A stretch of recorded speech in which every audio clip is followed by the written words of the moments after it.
Christmas movies and the Oscars, you might assume most of your holiday favorites have never gotten even close to the Academy Awards, but you would be wrong. Actually, there are some wonderful Christmas films that have gotten nominations at the Oscars, and a few of which have actually won. I thought with the Christmas holiday just days away, it would be fun to do an Oscar top 10 list, counting down my favorite Oscar nominations for Christmas movies. Now, I really did try in this list to pick genuine Christmas films. I don't have in here Die Hard, Batman Returns, The Little Women adaptations.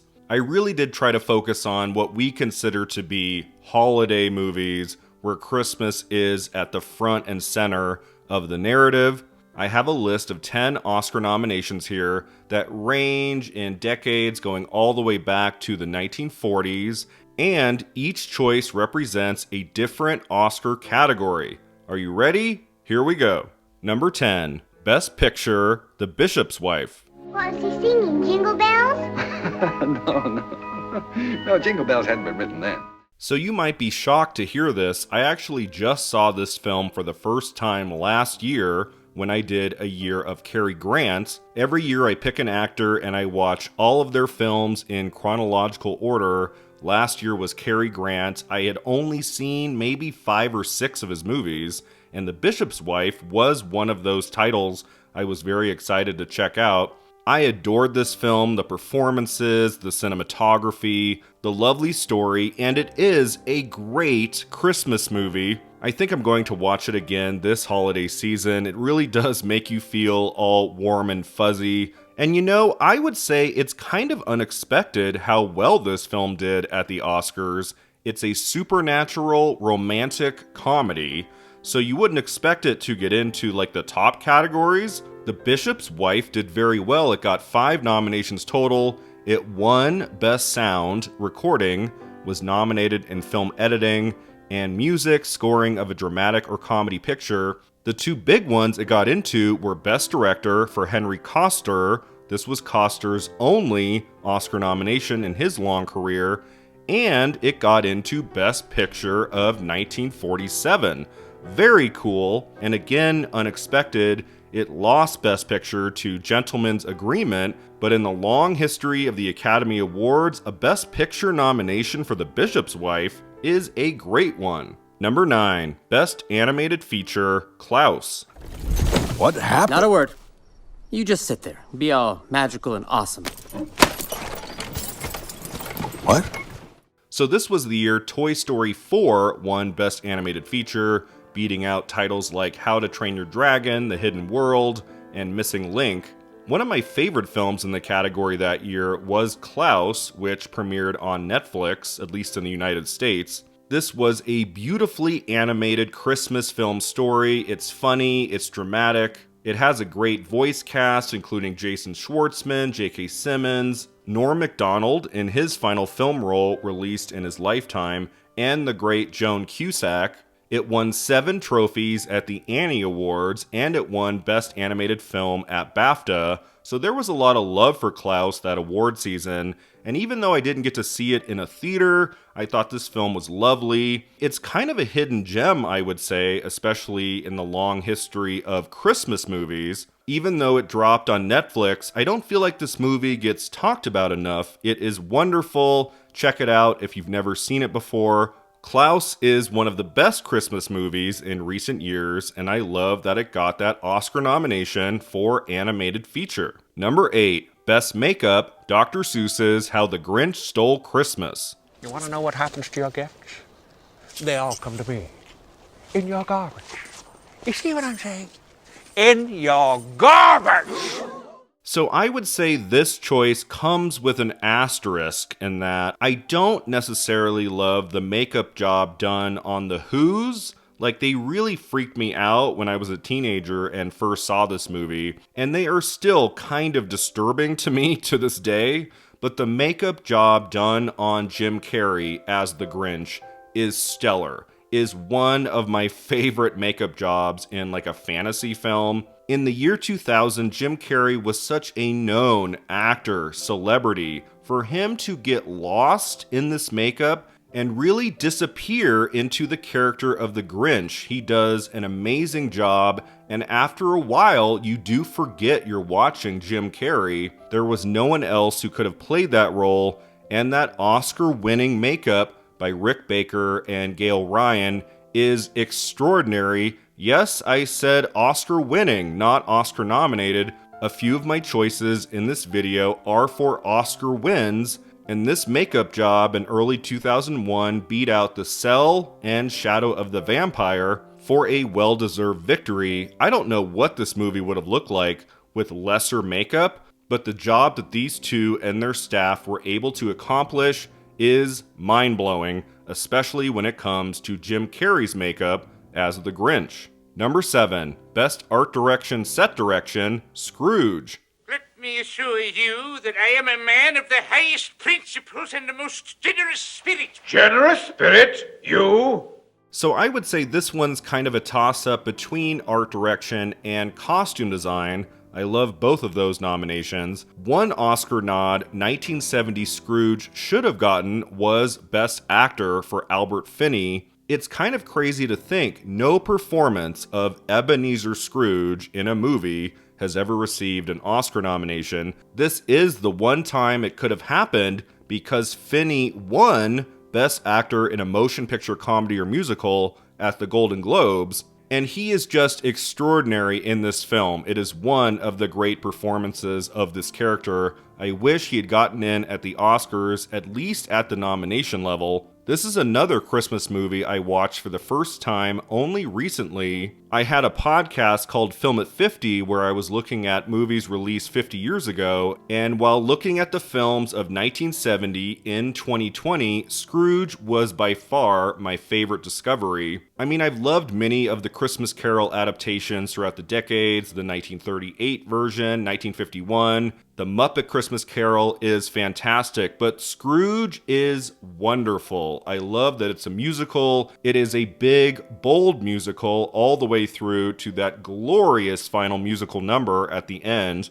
And the art direction and costume design take your breath away. This is a terrific Christmas movie. I'm so happy it got 4 Oscar nominations. Probably my favorite of the 4 is art direction, set direction. Number 6, Best Animated Short, Mickey's Christmas Carol. Tim will... Where did they go? Spirit, where are you? Don't go. You must tell me about Tim.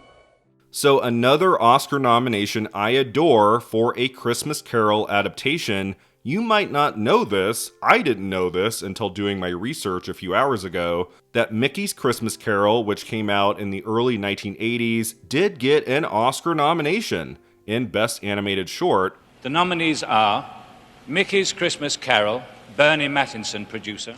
This was my introduction as a kid to the Christmas Carol story, and I've watched it over and over throughout the years. I don't watch it every Christmas, but I would say every 2 or 3 years. It's really short, it hits all the beats of the story very quickly, but I just love that we have a version of the story with Mickey Mouse and Donald Duck and company. The animation is gorgeous, I love the music, and yeah, my greatest surprise this morning was discovering this wonderful movie got an Oscar nomination. And then another Christmas Carol cartoon adaptation I wanted to give a shout out to is the 1971 animated short directed by Richard Williams. I saw this one for the first time very recently, and it's lovely and surreal. 28 minutes of pure bliss. And you know what? This film actually won an Oscar. In 1973, it won Best Animated Short, and 2 interesting things about this. It is still to this day the only Christmas Carol adaptation to win an Academy Award, and it premiered on television first before it got a theatrical release, so the Academy ended up changing the rules after this Christmas Carol won the Oscar, so a made-for-television cartoon could never again take the gold trophy. I love this movie too, so let's call number 6 animated short a tie between Mickey's Christmas Carol and the 1971 Richard Williams version of A Christmas Carol. Number 5, Best Original Song, White Christmas from Holiday Inn. You know, I've written special music for each holiday. This sort of gives me a chance to keep a little promise I made to myself. I said I was going to sing this song at the end tonight. So this one is a little confusing. Most people would assume the song White Christmas would have won its Oscar for the movie White Christmas from 1954, starring Bing Crosby. 12 years before the film White Christmas was the 1942 holiday film Holiday Inn, also starring Bing Crosby, and this is the movie that features the song White Christmas on film for the first time, and that's why this all-timer classic holiday tune won its Oscar for Holiday Inn and not anything later it appeared in, like 1954's White Christmas. I mean, there's a lot of similarities between the two movies, not just the song and Bing Crosby. Like the Connecticut Inn set for the movie was reused by Paramount 12 years later as the Vermont Inn in White Christmas, so the two movies very much mirror each other. I would say the two big differences are that Holiday Inn is in black and white, while White Christmas is in color, and White Christmas is a much bigger, more expensive spectacle of a movie. Holiday Inn is definitely smaller in scope.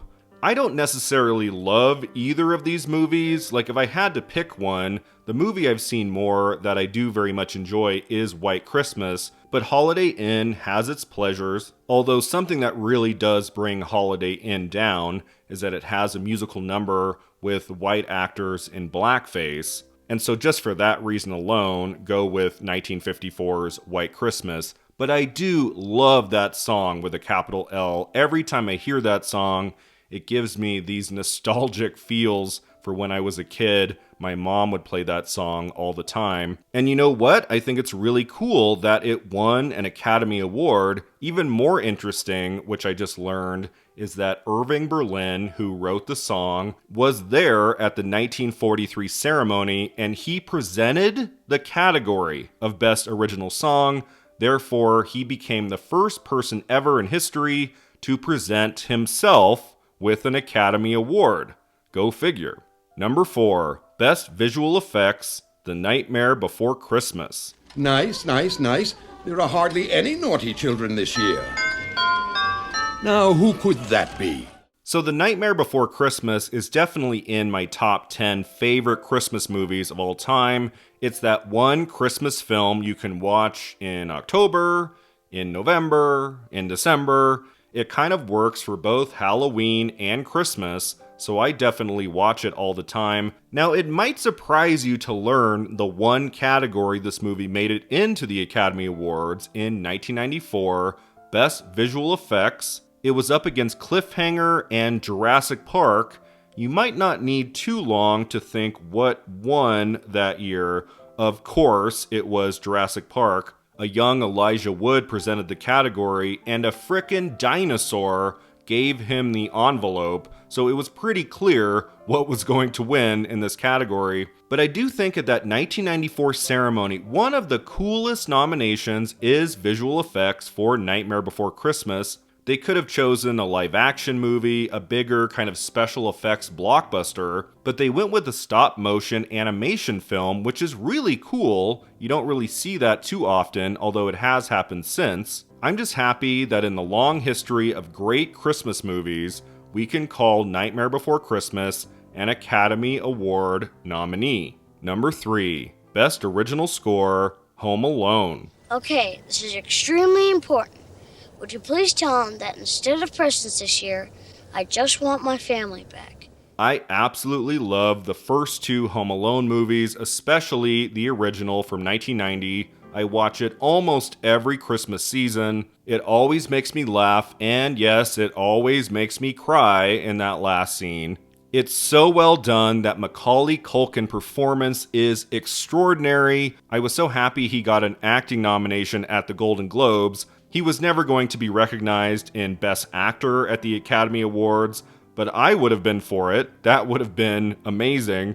But even though Home Alone is a family comedy, it was such a huge blockbuster hit, an event. Like, it was one of the first movies I saw in a theater. I remember lines wrapping around the building. Home Alone at the end of 1990 was such a huge deal. It does kind of surprise me it only got 2 Oscar nominations, both for John Williams in music. It got an original song nomination for Somewhere in My Memory and an original score nomination. That is, of course, a great song choice, but the score to Home Alone is an all-timer. I listen to it every holiday season. Like, when I just want to get into the Christmas mood, I won't necessarily put on a playlist of a bunch of Christmas songs. Sometimes I just hit up the Home Alone score soundtrack by the great John Williams. He is, of course, best known for his scores to Steven Spielberg movies, but he's also done wonderful work for director Chris Columbus. He did the Harry Potter theme, and he brought his expertise, his playfulness, his mastery of the form to Home Alone. This is unironically one of my favorite John Williams scores. I am so happy it was recognized at the 1991 Academy Awards. Number 2, Best Supporting Actor, Edmund Gwenn, Miracle on 34th Street. Would you please tell her that you're not really Santa Claus? That there actually is no such person? Well, I'm sorry to disagree with you, Mrs. Walker, but not only is there such a person, but here I am to prove it. So you might have asked the question, has an actor ever won an Oscar for playing Santa Claus? The answer is yes. You might not have known this, but in the 1947 Miracle on 34th Street, Edmund Gwenn, who plays Kris Kringle, not only got an Oscar nomination, but he won the Gold Trophy for his marvelous performance in this film. Now I know there's a Santa Claus. The Academy seemed to be in the Christmas spirit in early 1948 because, as I talked about at the beginning of this video, they gave The Bishop's Wife nominations in Best Picture and Best Director, and then they award Edmund Gwenn Best Supporting Actor for Miracle on 34th Street. Very cool. I adore this movie. This is also in my top 10 favorite Christmas movies of all time. I got to see it on a big screen a few years back, and it's so delightful. It has a remarkable cast, including Maureen O'Hara, a young Natalie Wood, and then Edmund Gwenn is on another level in this movie. He is so sweet and charismatic and really does bring this character to vivid life. I love Miracle on 34th Street, and I love this Best Supporting Actor win for Edmund Gwenn. Alright, that takes me to my number 1 choice, one of my 3 favorite Christmas movies of all time. As I just said, Home Alone is one of them. Another is National Lampoon's Christmas Vacation. It's probably not a surprise to you to learn Christmas Vacation from 1989 received 0 Oscar nominations. But my other favorite, one of the great movies of the 1940s, did get into the Oscars, and it got a ton of nominations, actually, totaling 5. I love the Best Picture nomination, I love the Best Director nomination, but my choice for the number 1 Oscar nomination for a Christmas movie is Best Actor, James Stewart, It's a Wonderful Life. I want to live again. Please, God, let me live again. It's a Wonderful Life kind of has a reputation of being the best Christmas movie of all time, or at least one of the best. And you know what? That designation is well earned. This is a fantastic movie through and through. It always makes me sad, and it warms my heart. I love this ensemble of characters. The magnificent cast, including Donna Reed and Lionel Barrymore, and then James Stewart in the lead role. He was perfect for this. He, of course, had collaborated with director Frank Capra a bunch of times, and after World War II ended, they came together for this one final glorious collaboration. I have watched this movie in so many ways. I've seen it on a small TV screen when I was a kid. I've seen it on the big screen, and that is the way to watch it if you ever have that opportunity. Go for it. I love watching documentaries about this film. I love reading up on this movie. One of my first videos for this channel, actually, way back in December of 2021, was about It's a Wonderful Life at the Oscars. I'll have a link to it at the end of the video. It's kind of crazy to think now because of how beloved this movie is, but it kind of underperformed at the box office. And yes, it did get 3 big Oscar nominations, Best Actor, Best Director, and Best Picture, but really it was never going to win up against The Best Years of Our Lives. That was the 1946 film more embraced by audiences and critics and the Academy. At the 19th Academy Awards in March of 1947, Frederick March won Best Actor for The Best Years of Our Lives. William Wyler for that film won Best Director, and it won Best Picture. It's a Wonderful Life just didn't stand a chance, but at least we have these terrific nominations, including film editing and sound recording. Now, I easily could have picked any one of those top categories as my favorite Oscar nomination for a Christmas film. Best Director for Frank Capra and Best Picture are phenomenal Oscar nominations, but I just have to go with Best Actor for James Stewart because when I think about that movie, the first thought is always Stewart's grounded, emotional, and hopeful lead performance in that film. It is an extraordinary achievement of film acting in his long career spanning decades. He is just spectacular in one scene after another, and that ending. Oh my God, that ending. It gets me every time. There have been some wonderful Oscar nominations throughout the years for Christmas movies, but my favorite is, and will always be, Best Actor, James Stewart, in Frank Capra's 1946 masterpiece, It's a Wonderful Life.